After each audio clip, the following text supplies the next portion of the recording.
Bom, um histórico da minha família é que desde a minha avó sempre tivemos perdas de bebê.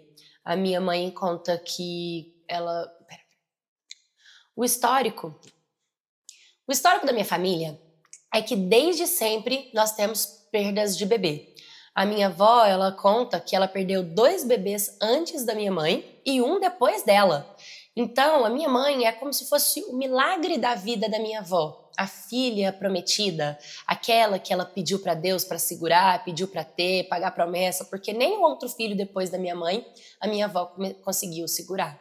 Quando a minha mãe conheceu meu pai, que eles casaram, que eles decidiram que queriam ter um filho, a minha mãe engravidou e ela também perdeu o primeiro bebê. A minha avó disse que talvez isso estava sendo hereditário, que era uma maldição, que nós deveríamos quebrar, que isso não estava legal. E falou para minha mãe fazer uma promessa também. A minha mãe chegou a ter 3 abortos antes de mim. E ela só conseguiu me ter quando ela ouviu por fim a minha avó e fez uma promessa de joelhos, que ela iria de joelhos para a cidade vizinha, que é uma cidade religiosa, para pagar essa promessa, caso eu viesse saudável e com vida. E foi assim que aconteceu. Minha mãe fez essa promessa juntamente ao meu pai, porque o sofrimento de perder 3 bebês era muito grande e muito parecido com o da minha avó, né? Minha avó também perdeu, mas em sequência diferente da minha mãe. E assim eu nasci. Super saudável, sem nenhum tipo de problema, também a filha prometida. E assim é a brincadeira da família, que eu e minha mãe somos as filhas prometidas. A minha avó conta que ela também era a filha prometida da minha bisavó, mas eram histórias que ela ouvia porque ela não chegou a conhecer a mãe dela, enfim, é para outro vídeo.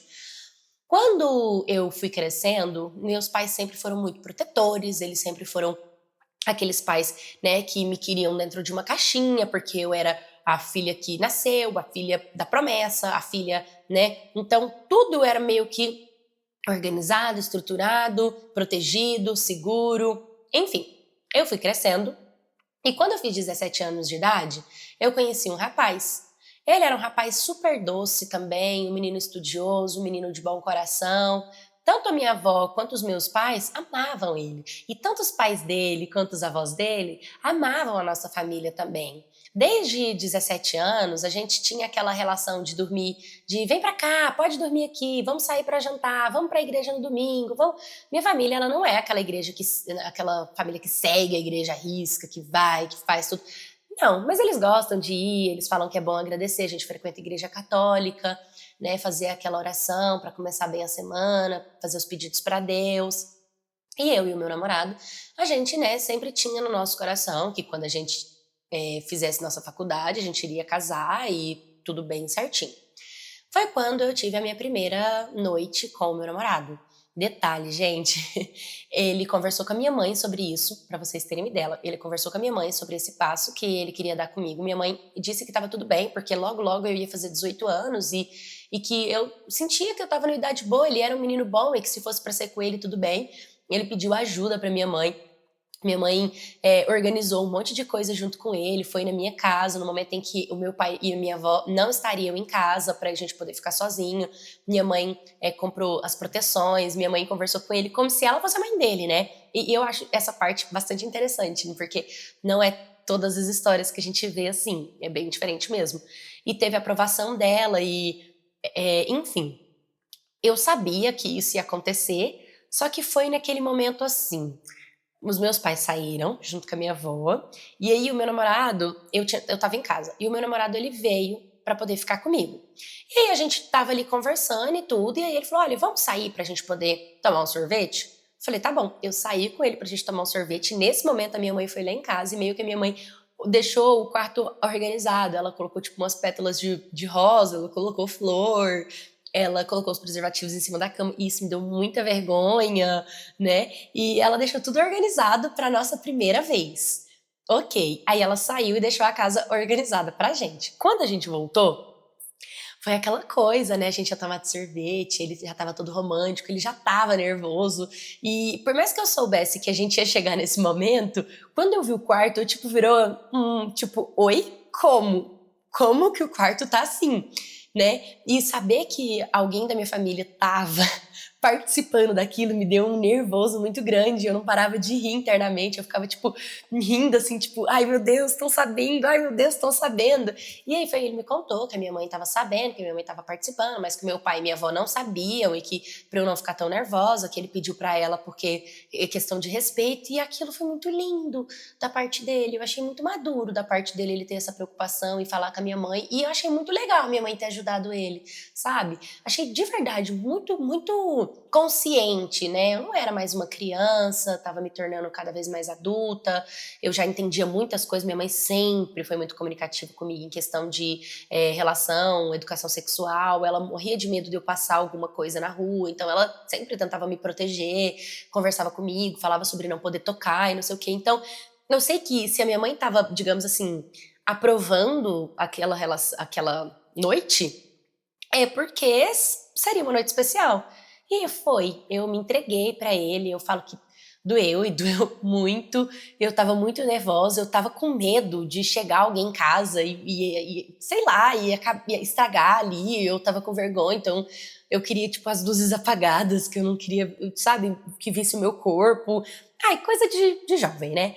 Mas enfim, tivemos, e no começo doeu muito, mas depois foi muito bom, e aí a gente fez o que a gente tinha que fazer, e foi muito legal, e pela primeira vez a gente tomou banho junto, e tipo, sério, eu fiquei boba e apaixonada por ele.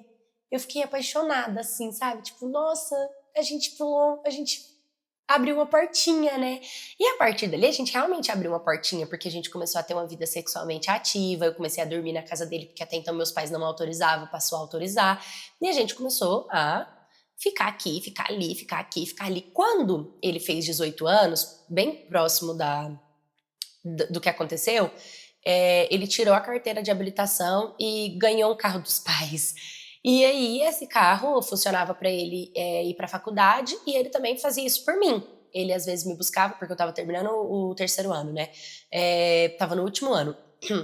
Ele me buscava, ele me levava, a gente às vezes ia à igreja, e aí a gente parou de andar de Uber para andar no carro dele. E automaticamente a gente começou a ter relações dentro do carro também, porque era um lugar que a gente podia estar totalmente sozinhos, então a gente às vezes parava numa rua e fazia. E a partir dessa conexão, a gente começou a querer experimentar outras coisas, né, de beijo, de toque, de experiências, e aí foi quando a gente teve a nossa primeira vez sem o uso do preservativo. E, tipo, uau! Tipo, nossa, foi muito bom. O negócio é que a gente passou a não usar mais o preservativo e toda a relação era sem o uso do preservativo. Beleza. E aí, de repente, né, tá de boa, tá normal. Minha menstruação sempre foi muito correta. Minha menstruação parou de descer. Minha menstruação parou de descer. Na hora eu já pensei, tô grávida. Liguei pra ele desesperada, falei, tô grávida. Ele falou o quê? Eu falei, minha menstruação tá atrasada. E aí eu comecei a sentir náuseas, eu sentia tontura, eu sentia enjoo, sabe? Tipo, falei, pronto, tô grávida. Ele foi até minha casa, a gente fez o exame de farmácia. Beleza, a gente fez o exame de farmácia, deu positivo. Aí ele comprou mais um, fez o segundo exame de farmácia, deu positivo de novo. Aí quando a gente decidiu contar pra minha mãe, que foi tipo, nossa, e agora, né? Ela não pode nem brigar, porque ela tava lá, e tava lá. E aí a gente contou, na hora, assim, a minha mãe, ela deu um frio nela muito grande, tipo, parecia que ela, tipo, gelou por dentro, e eu, na hora, fiquei até um pouco assim, e o meu pai ficou super feliz, o meu pai abraçou, beijou e falou, você é um bom rapaz, mas agora você vai ter que casar com a minha filha. Ele, com certeza, eu vou casar com ela, já era o plano mesmo, a gente vai ser feliz, eu vou honrar a sua filha, e ele prometendo mundos e fundos, porque realmente ele cumpria com as palavras dele, eu sabia que seria um bom pai e um bom homem. Só não entendi muito a minha mãe, depois ela me falou que deu um gatilho nela, porque ela passou por 3 momentos muito difíceis, e que a minha avó passou também, e ali seria o momento onde a gente descobriria se eu iria repetir aquele ciclo de abortos, ou se, né, ia acabar tendo que ter uma filha da promessa, um filho da promessa também, ou se Deus me abençoaria e eu conseguiria quebrar essa maldição da família, sabe? Então, ela também me colocou preocupada. E aí, a partir daquele momento, eu comecei a ter muita preocupação com o meu bebê, né? Tipo, não, tipo, mudei totalmente o meu comportamento, o que eu comia, o que eu consumia, e vamos no médico, e faz o pré-natal, fez ultrassom e deu tudo certo, sabe? Tipo, na verdade, nós não fizemos ultrassom, a gente fez tipo é um exame que o médico faz que não é exatamente aquela ultrassonografia, é uma outra ultrassonografia que ela é intravaginal, ela não é por cima da barriga, sabe? Realmente, né, deu lá que estava grávida e a gente começou com todo o processo de enxoval, de tentar entender o que a gente comprava, o que a gente não comprava, tinham que ser coisas branquinhas ou bebês, rosa bebê ou azul bebê, a gente não comprava dessas cores, era amarelo, né, eram coisinhas que dava pra colocar tanto pro sexo feminino quanto masculino, porque eu não tinha definido a cor que eu queria o enxoval ainda, então eram coisinhas neutras, branquinho, pretinho, azulzinho bebê, amarelinho, coisinhas assim, mais tranquilas. E a gente começou todo esse processo, né, de receber uma criança em casa. E eu com muito medo, passava muito mal, tinha muitas náuseas, tinha uns desejos. Quando eu tava mais ou menos com uns 3 meses de gravidez, eu comecei a sentir uma dor muito grande no pé da minha barriga. Comecei a sentir uma dor muito grande, não tava entendendo o que estava acontecendo, e aquela dor, e minha mãe já segurando, e minha avó já falando, pronto, o primeiro aborto tá vindo, aquela loucura, corre pro hospital, pra ver o que é que tá no pé da barriga. Não, tá normal, não tem nada aqui não. E eu, gente, mas eu tô sentindo muita dor, e essa dor não passava, e eu sentia dor demais, e pelo amor de Deus, o que tá acontecendo? E minha barriga, ela é inchadinha já, tá? Com 3 meses, eu já via, assim, a parte de baixo da minha barriga inchada. Até que um dia eu tava tranquilamente sentindo, né, assistindo um comercial, um negócio na televisão. Me deu vontade de ir no banheiro. Eu fui no banheiro. Quando eu sentei no vaso, veio um jorrão assim, de sangue. Na hora, eu vi o meu filho dentro do vaso. Na hora foi um desespero. Na hora eu comecei a chorar. Na hora eu falei, meu Deus, meu filho, eu não acredito, eu tô repetindo o ciclo, essa maldição me pegou, mãe me salva, minha mãe chorando, minha avó chorando, meu pai chorando, o pai da criança chorando, todo mundo chorando dentro do banheiro, olhando pra dentro do vaso. Eu não tive coragem de dar descarga. Minha mãe falou, não dá descarga, não pode dar descarga, vamos tirar a foto, manda pro seu médico. Tirei uma foto, mandei pro médico. O médico falou assim, olha, tenta tirar uma foto mais perto. Tirou uma foto mais perto. Falou, olha, vocês conseguem vir aqui na clínica? Tá, a gente foi, aquele processo de luto, eu chorando horrores, eu triste, não conseguia falar, não conseguia comer, não conseguia acreditar, deixamos sangue lá, porque eu não tive coragem de dar descarga. Falei pro meu pai, depois pro meu pai jogar, né, dar descarga e desfazer, porque eu não conseguiria, né, isso começou a me martirizar, eu tive uma crise de pânico, na verdade, quando a gente estava indo pra clínica, eu gritava de chorar, sabe, tipo, sem acreditar que isso tinha acontecido, o meu bebê, eu fiquei muito abalada, cheguei na clínica, começamos a fazer vários exames, e faz exame aqui, faz exame ali, faz exame aqui, faz exame ali, e a dor no pé da minha barriga começou a voltar, e eu senti muita dor, e o médico, cara, tentando entender o que era, exame aqui, exame ali. Chegou o laudo, depois de quase 2 horas que a gente estava no hospital, esperando o resultado, né, fora o momento que a gente estava ali fazendo os exames. Eu não estava grávida. A minha gravidez foi psicológica. O quê? Não estava grávida. Eu acreditei que eu estava grávida, porque em algum determinado momento eu desejei isso, porque eu me preocupei com isso de um nível muito grande, e a preocupação, ela gera, né, essa credibilidade que eu tô. Então eu passei por alguma preocupação, às vezes, né, entre aspas aqui, eu tive uma relação sexual com o meu namorado sem uso do preservativo, ele ejaculou dentro de mim, e essa foi minha preocupação, eu pensei que estava grávida por conta que a gente estava fazendo isso constantemente, porque a gente descobriu que era muito bom, e aí depois eu vi que isso poderia me gerar uma gravidez, acreditei que eu estava grávida, e isso fez com que eu atrasasse a minha menstruação, e eu comecei a viver uma gravidez psicológica. E o sangue que desceu no vaso era a minha gravidez, a minha menstruação contida, que provavelmente estava, né, assim, acumulada dentro de mim, tava com cheiro muito forte, então, e vinham tipo uns coágulos grandes, assim, de sangue, que parecia feto. E o médico falou que sim, que é exatamente assim, quando você atrasa a sua menstruação. Eu falei, mas a minha barriga tá inchada, tá doendo. E aí, quando a gente viu, na verdade, era tudo psicológico. E a dor que eu tava sentindo, gente, ai, isso é até um pouco vergonhoso, mas eram gases presos. eu tava com gases presos na barriga, e como eu acreditava que eu tava grávida, eu acabava, tipo, não forçando, e eu ficava prendendo, porque realmente, quando eu sentia vontade ou de evacuar, ou de soltar gases, eu morria de medo de forçar, porque força a barriga, quem tá grávida sabe o que eu tô falando. Então, eu tinha medo de forçar, acabava prendendo, e aí, constipou o meu intestino.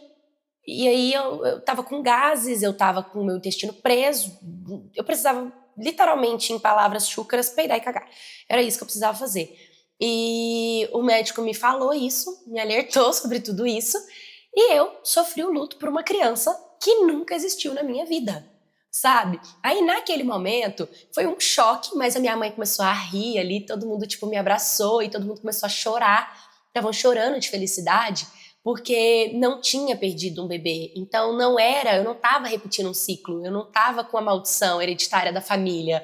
Eu só me confundi psicologicamente e acabei engravidando e sofrendo luto de uma gravidez que nunca existiu na vida. E naquele momento, nossa, foi uma calmaria tamanha, mas eu ainda tive que tomar medicação. Então, saber que o que caiu lá dentro do vaso, na verdade, não era o meu filho, era só uma menstruação, me ajudou muito, porque psicologicamente eu acho que eu ia ficar destruída se isso fosse realmente verdade. Mas ainda assim, eu tive que passar por umas terapias, eu tive que entender melhor sobre essa gravidez para evitar com que ela passasse. E, gente, eu e minha namorada, a gente ficou traumatizado. A gente até tem, de vez em quando, relações sem o preservativo, mas nunca ejaculando dentro de mim. A gente decidiu que o dia que a gente quiser ter essa criança, aí sim a gente vai tentar, a gente vai forçar, a gente vai fazer para ela vir com muita bênção do Senhor. Oi, my cats, tudo bem com vocês? Cara, gravidez psicológica é um assunto muito falado, né? Mas a gente precisa entender um pouquinho mais. Então eu trouxe aqui algumas coisas bem bacanas sobre a gravidez psicológica, também chamada de pseudogravidez, é uma condição rara em que uma pessoa acredita estar grávida e pode até apresentar sintomas físicos, emocionais muito semelhantes aos de uma grávida real, mesmo sem haver um feto no útero. As causas é que a pseudociência costuma estar relacionada a fatores emocionais e psicológicos intensos como desejo muito forte de engravidar ou medo extremo da gravidez, luto por uma perda gestacional anterior, ansiedade, depressão e outros transtornos emocionais, desequilíbrios hormonais provocados pelo estresse psicológico. E esses fatores podem afetar o eixo hormonal cérebro-ovário, levando o corpo a se comportar como se estivesse realmente grávido. Sintomas comuns. Os sintomas podem incluir ausência da menstruação, aumento do abdômen, sensação de movimentos fetais, aumento e sensibilidade das mamas, náuseas e vômitos, ganho de peso e produção de leite. Todos esses sinais podem ser muito convincentes, o que reforça a crença da pessoa que ela está grávida. O diagnóstico é feito por um médico, geralmente ginecologista ou obstetra, com base em exame físico, teste de gravidez de sangue ou urina e ultrassonografia que confirma a ausência de um embrião ou feto. Tratamento. O tratamento envolve apoio psicológico ou psiquiátrico para tratar as causas emocionais subjacentes, acompanhamento médico se houver alterações hormonais ou sintomas físicos relevantes e apoio familiar, essencial para ajudar a pessoa a lidar com a situação sem julgamento. Então, realmente, pode ter sido um medo extremo ali dela engravidar, ou um desejo oculto, né, de saber se ela realmente vai ter esse filho ou não, por conta do histórico ali da avó e da mãe, né, ela ter sido a filha da promessa, a mãe também, e às vezes ela quer saber como será o futuro dela, e isso pode confundir o cérebro, né, ficar alimentando isso, pensando nisso, mas é uma história muito diferente.